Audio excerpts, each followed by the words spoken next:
Welcome to the World Car News, 1st of May 2011. First we're going to start off with MG, who for the first time in 5 years, since 2006, have released 2 new cars at the Shanghai Motor Show. They're both hot hatches.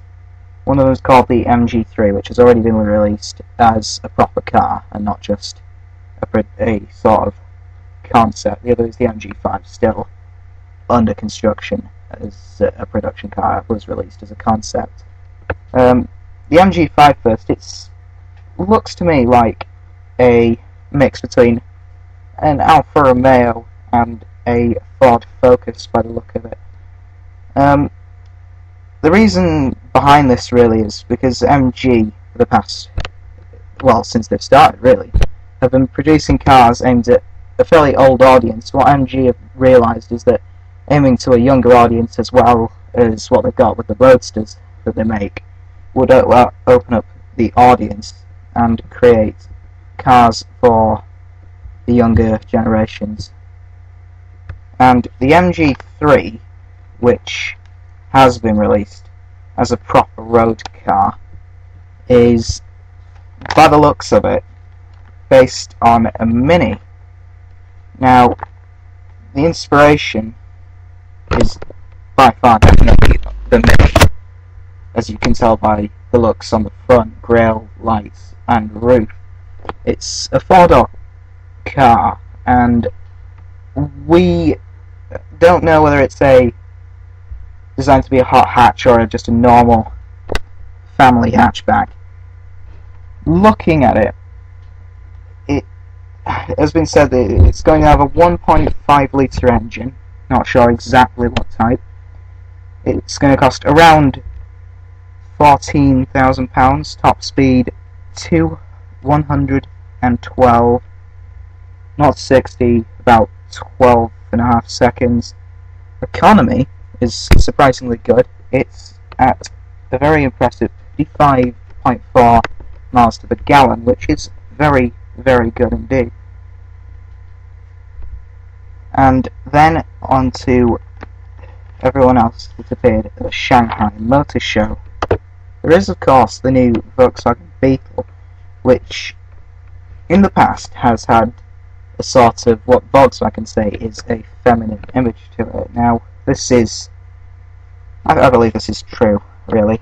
It wasn't the most impressive car, and I personally never really liked it. But the new one, they've tried to make it for men, in a way, is what they have said. It's based, apparently, on a Porsche 911.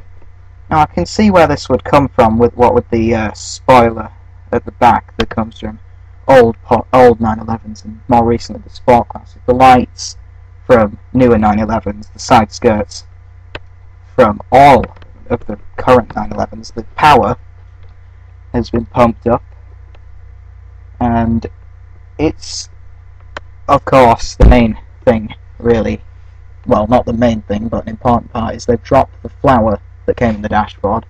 That was what kind of the finishing touch to its feminine image before. And what they've also just said is that there's going to be a sport model, 197 brake horsepower, which is interesting. And even later on, following in the footsteps of the Golf and the Sirocco, there's going to be an R-marked model, which does sound like there might be a breakthrough for Volkswagen with the Beetle at last. Looking at the inside of it, it does look a bit like a hot hatch. Well, it is. And the driving position, the seats, the sports seats, everything in there is clearly focused for sport and to kind of toughen up the Beetle's image, really. Also, there is Mercedes, who at the Shanghai Motor Show released an A-Class concept. It's a lot better looking than the old one. I mean, obviously this isn't going to be the exact model that goes into production, but it is a nice looking thing, and I really hope, and what they've said, is that they're not going to change it too much, just the wing mirrors and the headlights are going to be the focus, really. It's set to have 210 brake horsepower, which is very good, in fact. That's a lot more than the original ones, and the interesting thing about this car is it's the first car in the world where you can actually download apps to the onboard computer to keep your car's software up to date with the rest. So there's no need to constantly be changing the car you have anymore, because it will be able to receive new software, new updates to the sat nav, to the anything it can have on board. And on the inside, it is an unusual looking thing from the inside. The air vents, I do quite like the air conditioning vents. Glowing red around the outside, that is a feature they've said they're hoping to keep. It might sound a little bit unrealistic, but very interesting indeed.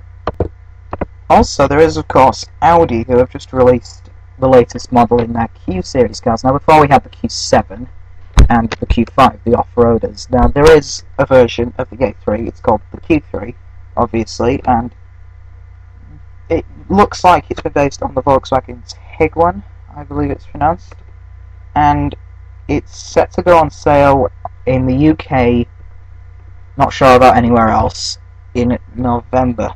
And looking at it, it is actually quite a nice car. It's not the best looking Audi, I will admit, but very good.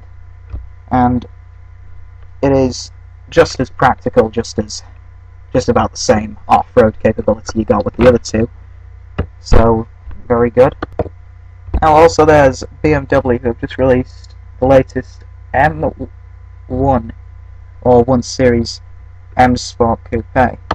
It's to cost £39,990, not 60 in around 4.9 seconds, and limited to a top speed of 155. The fuel economy of this thing isn't quite as dazzling as the rest of it.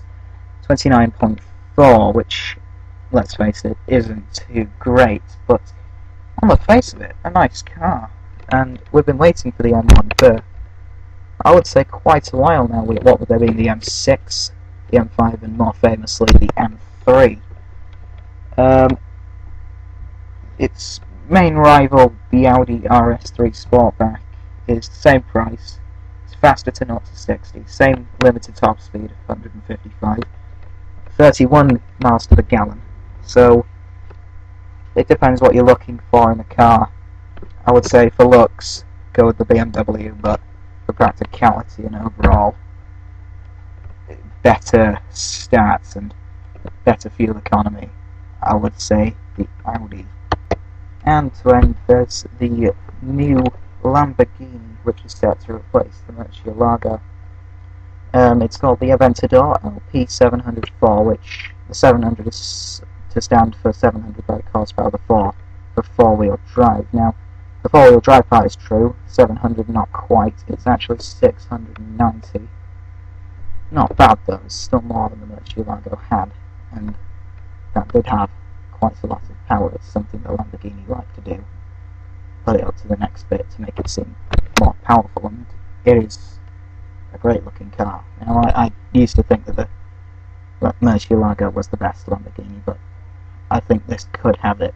If this is any good when it comes to being tested by all the major road testers out there, if it does get good reviews back, it could look like this could have the Murcielago beaten. And that's the World Car News.